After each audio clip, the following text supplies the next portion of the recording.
Donc, on commence par notre déclencheur. Donc, comment paramétrer notre déclencheur? Et sachez-le, notre déclencheur, il est Telegram.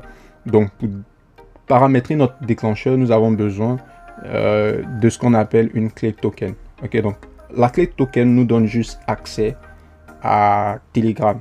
Comme ça, Telegram de leur côté, ils savent que voilà, c'est exactement Sam qui est en train d'utiliser cette clé token là. Donc c'est juste une manière de nous donner une autorisation à pouvoir utiliser Telegram. Donc vous cliquez ici, vous cliquez sur voilà, nouveau, vous cliquez sur Open Doc, qui est une documentation où N8N vous explique vraiment tout ce dont vous avez besoin. Mais ici, nous avons nécessairement besoin de deux choses, c'est-à-dire du Boldfather, qui est également aussi un chatbot qui nous permet de pouvoir créer d'autres chatbots. Et on a besoin de cette commande. On va sélectionner cette commande là et puis on va cliquer sur Boldfather. Donc, vous devez, si vous êtes sur votre ordinateur, voilà, avoir Telegram installé sur votre Newbot. Donc, Newbot, vous voyez là, il nous demande de lui donner au fait un nom. Je vais mettre tuto N8N test. Voilà. Donc après ça, il a dit de lui donner au fait un nom tutoriel. Voilà, bot. Voilà. Donc une fois vous êtes arrivé à cette étape là où il vous montre votre clé token, c'est déjà super. Ok, donc votre clé token, vous ne devez donner à personne. Donc vous copiez exactement ça. Dans Access Token, on l'ajoute. Une fois ajouté, on valide ici sur Save. Voilà, super. Donc, vous voyez ça. Donc, on nous dit que notre connexion a été un succès. Donc, vous pouvez changer là. Je vais mettre N8N tuto. Voilà. Donc, vous sauvegardez. D'accord. Donc, vous voyez que là, votre clé token a été connectée avec succès. Donc, pour cela, on va tester notre workflow. Donc, vous pouvez cliquer là pour juste déconnecter. Vous mettez exécuter ici. Et là, pour pouvoir avoir accès, vous cliquez ici sur le lien qui est Start. Donc, quand vous avez un start, et automatiquement, vous voyez que là, notre déclencheur a reçu start. Ouais, start. Donc, ce qu'on va faire ici, c'est pour le dire, hey, on va d'abord activer ça. Venez ici pour activer. Et puis, on clique, hey.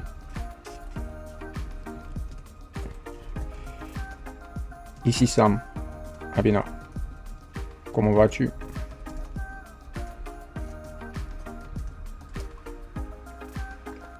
Donc, on va voir. Donc, hey, ici, Sam Abina, comment vas-tu? Donc, la deuxième étape ici, c'est de pouvoir maintenant configurer notre processeur. Donc, notre processeur ici, c'est quoi? C'est un agent IA. Et rappelez-vous, une fois vous recevez voilà, le message, mais le déclencheur, l'élément déclencheur, vous vous connectez maintenant à l'agent IA. Et donc, cet agent IA, là, vous voyez, il reçoit ce qu'on appelle notre message. Ok, donc, hey, ici, Sam.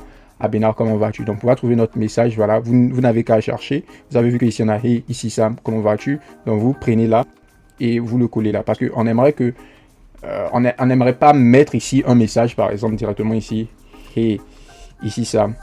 Donc, c'est-à-dire qu'à chaque fois qu'on va utiliser notre agent IA, il va recevoir hey, ici, Sam. Par contre, on le fait de manière dynamique, c'est-à-dire qu'on utilise ici la variable qu'on passe directement en fait à notre agent IA. Donc, de telle sorte que lorsqu'une valeur change dans cette variable-là, automatiquement, notre agent IA, voilà, a notre nouveau message. Ok, donc c'est exactement ça. Donc, une fois vous l'avez, après, c'est de définir maintenant ce que vous aimeriez que votre agent IA puisse faire pour vous. Donc là, je l'ai déjà fait, donc je vous montre rapidement. Donc, sachez-le, lorsque vous utilisez un agent IA, vous devez lui donner un rôle. Pourquoi? Parce que les intelligences artificielles, de manière générale, ne savent pas qu'est-ce qu'ils doivent faire, juste à ce que vous puissiez en fait leur donner des instructions. Donc ici, je lui ai juste dit que son rôle, c'est de m'aider à créer des flyers, à des images ou répondre aux utilisateurs de manière courtoise et professionnelle. Donc là, j'ai mis à sa disposition un outil qui est Image Creation and Email, où je lui ai dit de l'utiliser. Voilà, lorsqu'un utilisateur va lui demander de créer une image ou d'envoyer un email. Voilà, donc ici je lui ai dit que si tu remarques que certaines informations sont manquantes, par exemple si l'utilisateur dit bon, crée-moi une image, donc qu'est-ce qui se passe par la suite, sachant très bien que notre outil AI est relié, c'est-à-dire notre outil design est relié également à un autre outil email. Donc je lui ai dit si tu remarques que certaines informations sont manquantes, voilà, le thème, par exemple le thème de l'image, l'adresse email, n'hésite pas à le demander à l'utilisateur avant de continuer. Donc, c'est vraiment tout ce que vous dites à votre agent AI qui l'écoute et en fonction de ça, il fait exactement ce que vous le demandez. Donc, par exemple, là, quand on dit que c'est un assistant et c'est quelqu'un qui est là pour vous aider. Donc, après ça terminé, voilà, vous devez également aussi ajouter ici, comme vous pouvez le voir, un modèle de langage. Donc un modèle de langage, c'est le cerveau vraiment de votre agent IA. Donc comme vous pouvez le voir ici, j'ai sélectionné un modèle de OpenAI qui est ChatGPT 4.1 mini. Et comment on le fait? C'est également aussi pareil, on a besoin d'une autorisation. Donc vous cliquez ici sur nouveau. Voilà, là je l'ai déjà fait, n'est-ce pas? Donc je clique ici, je vais vous montrer, vous cliquez sur nouveau. Et vous devez avoir en fait une clé de token, une clé API ou token, voilà, qui va vous permettre de pouvoir avoir accès à ce modèle-là. Donc ici, vous voyez, j'utilise OpenRouter. OpenRouter, c'est également une entreprise qui met ensemble presque toutes les autres les IA qui existent et qui vous donne accès à ces IA-là juste avec un API. Donc au lieu d'avoir plusieurs API de plusieurs entreprises, grâce à OpenRouter, on a seulement un API qui peut nous permettre de pouvoir avoir accès à plusieurs autres modèles. Donc on va chercher OpenRouter. Voilà, plutôt ici. Donc, on va plutôt ici. On va dans Key. Voilà, on va dans API. Et vous cliquez nouveau key, je mets N8N. Test tuto. Et voilà, je clique créer. Automatiquement, vous voyez, ma clé a été créée. Je la copie. Et ne partagez vraiment pas vos clés. Donc, vous venez ici, vous remplissez. Et on va cliquer connecter. Voilà, vous voyez que c'est vert, donc c'est connecté. Donc je vais mettre ici N8N test. Voilà.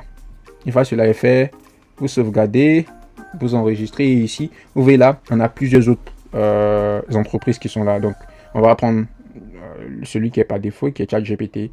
Donc une fois cela est fait, la prochaine étape, ça serait de connecter une mémoire. Donc connecter la mémoire, cela est très simple. Voilà, si vous n'avez pas ça, vous cliquez ici juste. Pareil, vous cherchez mémoire simple et vous connectez. Voilà. Donc avec la mémoire, par contre, ce que vous devez ajouter ici, c'est l'idée. L'idée, c'est-à-dire quoi, l'idée qui vous permet de pouvoir identifier exactement l'utilisateur avec qui vous êtes en train de parler. Donc sachez-le, la mémoire permet de pouvoir retenir des informations pour que votre agent IA puisse se rappeler bien de vos conversations que vous avez, pour qu'il puisse vraiment vous répondre en utilisant ces informations-là. D'accord?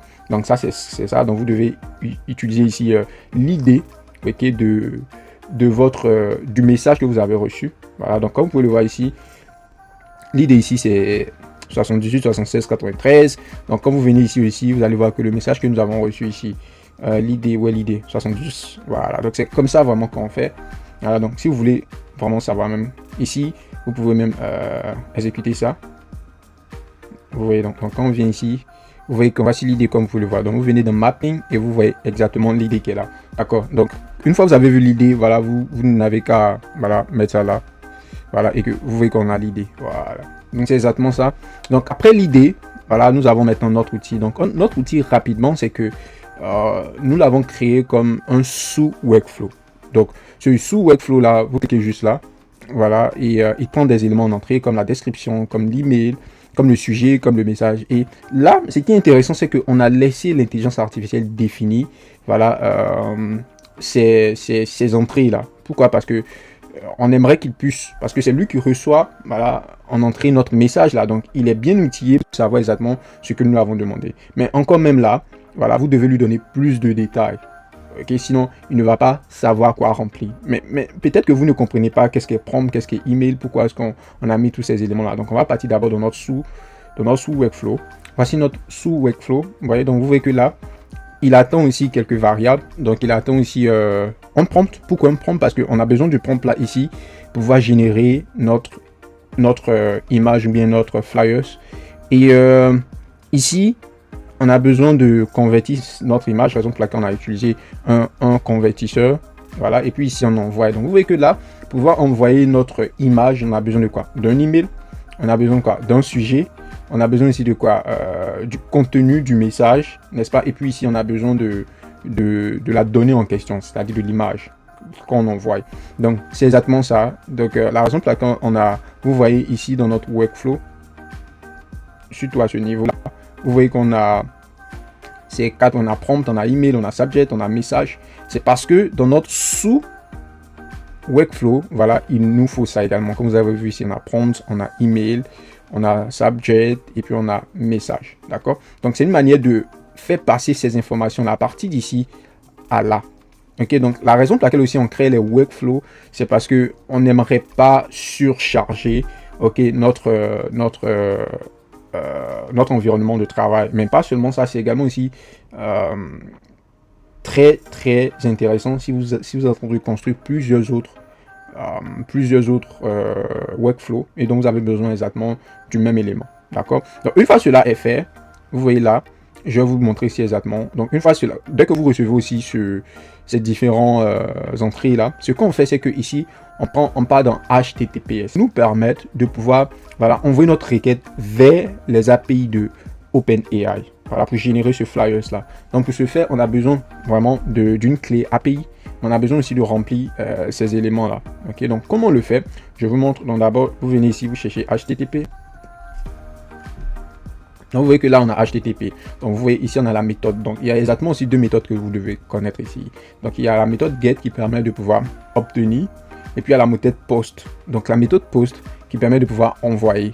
C'est-à-dire qu'on envoie une requête, après avoir envoyé une requête, cette requête-là, automatiquement, nous recevons quelque chose. Comme dans notre cas, notre flyers, d'accord? Donc, pour pouvoir remplir ça, d'abord, on passe par post, parce qu'on veut envoyer. Et pouvoir remplir tout ça, c'est-à-dire, on a besoin, en fait, d'une URL, on a besoin aussi d'une autorisation et tout. Voilà, ne vous inquiétez pas, vous partez juste sur OpenAI. Vous venez ici, vous cherchez la création d'images. Je pense que la création d'images, ici, vous voyez, image et vision, on clique là. Ici, création d'image. Parce que qu'est-ce qu'on veut faire? On veut générer un flyer. Un flyer, c'est une image. Donc, vous venez là. Il y a toutes les documentations ici. Ici, on nous montre comment utiliser ça. Response API. Nous, on va utiliser, voilà, celui-là. Image API. Donc, vous copiez exactement ça, par exemple. Donc, de curl jusqu'à ça, là. Voilà, vous copiez ça. Ici, dans HTTP. Vous cliquez sur importer curl. Et puis, vous collez juste. Donc, c'est-à-dire, même si vous n'êtes pas programmeur, vous faites exactement ce que je vous ai montré là et vous allez voir la magie. Vous cliquez sur importer.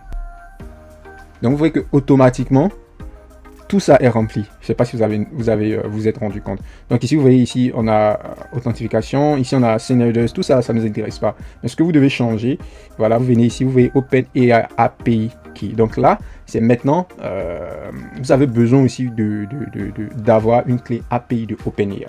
Ok. Donc ici après ça. On a JSON, donc là c'est ce qu'on envoie, ici c'est le modèle qu'on utilise, qui est GPT image.1. Donc ça c'est le modèle qui nous permet, le modèle IA qui nous permet de pouvoir générer vraiment notre flyers. Et puis si nous avons besoin de faire du prompt, ok, donc le prompt c'est exactement par exemple, génère-nous un flyers de ci, de ça, qui a une forme, voilà. Donc vous voyez que là, on aura besoin de notre clé API, donc que je vous montre comment avoir. Donc une fois que vous êtes ici, vous partez, donc là je dois me connecter, vous vous connectez. Dans paramètres, vous partez dans API, une nouvelle clé. Je vais mettre N8N tuto. Voilà, tuto. Et puis voilà. Projet par défaut, vous créez. Voilà, donc là c'est créé. Donc vous copiez juste dans HTTP. Vous enlevez celui-là. Et vous collez là, exactement comme ça. D'accord. Donc une fois cela est fait, vous êtes prêt, hein? Donc on va tester pour voir. Donc voilà ça. Donc le prompt normalement vous voyez que là il doit être dynamique. Raison pour laquelle lorsque vous venez ici, attendez je vais déconnecter, vous venez ici, vous voyez que exactement ce sont les mêmes choses qu'on avait. Vous voyez que ici on a autorisation, on a barrier, on a ici une clé API que j'avais déjà mis, sendBody, vous avez qu'on a même le même truc. Mais au niveau du prompt, vous voyez que la valeur change parce que ici on a rendu dynamique. Par contre dans l'exemple qui est ici, il n'est pas encore dynamique. Pourquoi? Parce qu'il prend juste une valeur fixe, par exemple. Vous voyez, donc ici c'est le prompt. Donc c'est-à-dire, si vous utilisez au fait ça sans toutefois rendre cette valeur-là dynamique, vous allez toujours générer les mêmes images, cette même image-là. Mais là, c'est pas notre cas, n'est-ce pas? Donc c'est exactement, voilà, ce qui va se passer ici. Donc une fois que vous remplacez ça par le prompt en question, qu'on a reçu d'ici, rappelez-vous, qu'on a reçu d'ici, et qui provient pas de là, mais qui provient plutôt, voilà, de notre agent IA ici qu'il a défini dans élément, voilà, outils. Rappelez-vous. Voilà, donc voici notre prompt. Ce prompt là. Donc lui il reformule tout simplement le prompt que nous lui donnons au départ. Donc j'espère que vous comprenez, ok. Et après ça, la prochaine étape, donc lorsqu'on reçoit ça en base 64, voilà, qui est vraiment très large. Donc après ça, on a converti cela, voilà, en binary, voilà, en binaire, et on l'a envoyé maintenant ici à notre en utilisant voilà le node appelé action qui est send un message qui est notre Gmail. Donc, pour l'envoyer à Gmail, vous voyez en dessous. Donc ici, ça définit exactement la personne à laquelle on envoie. Donc, rappelez-vous ça aussi. Ça a été rempli par l'intelligence artificielle parce qu'il reçoit ce que nous demandons de remplir. Et après, là, on envoie aussi le message que l'intelligence artificielle également aussi définit, ok, depuis le premier flow. Et il arrange vraiment ce que nous lui disons en fait de faire. Et il envoie. Donc, une fois cela est fait, vous avez votre workflow que vous pouvez tester. Ok, donc j'espère que vous avez compris. Si vous n'avez pas compris, si j'ai été vraiment rapide, dites-le moi en commentaire. Comme ça, je vais faire une autre vidéo. Voilà, parce que j'aimerais vraiment pas que cette vidéo soit assez longue. Donc, une fois cela est bon, on va tester. Donc, on clique sur là, exécuter. Et on va rapidement dans notre nouveau chatbot, n'est-ce pas? Et là, on va lui envoyer. On va voir. Donc, vous voyez que là, il est en train de process l'information que nous lui avons demandé. Là, il est en train de générer maintenant. Donc, dès que c'est terminé, voilà, on va se retrouver. Vous voyez que là, c'est terminé. Donc, on a reçu un message normalement ici. On va voir. Ok, en fait, on n'a pas reçu ça ici, mais on a plutôt reçu ça ici, dans le chatbot précédent. Parce que vous voyez ici, on n'a pas relié les mêmes identifiants. Vous voyez ici, on a N8N tuto. Mais par contre, ici, on n'a pas changé les identifiants. On a N8N tuto, du genre d'une autre façon. Voilà, donc là, c'était une clé token auparavant que j'avais créée. Donc, raison pour laquelle, mais vous comprenez, j'espère. Donc ici, il a dit que quoi, la fiche a été envoyée. Donc, on va rapidement vérifier par ici. On vient dans Synth. On va rafraîchir. On va cliquer ici, voilà. Envoyé il y a 0 minute exactement. Voilà, donc ici, c'est un nouveau flyer qui est là également. Donc, c'est un peu ça, comment vous pouvez vraiment créer des agents IA. Vous pouvez faire énormément beaucoup de choses, mais ça, c'était juste une introduction. Voilà, donc c'est tout pour aujourd'hui. N'hésitez vraiment pas à rejoindre la plateforme, la Telegram, si vous voulez recevoir beaucoup de contenu gratuit. Voilà, c'est totalement gratuit. Je laisse le lien également sous cette vidéo.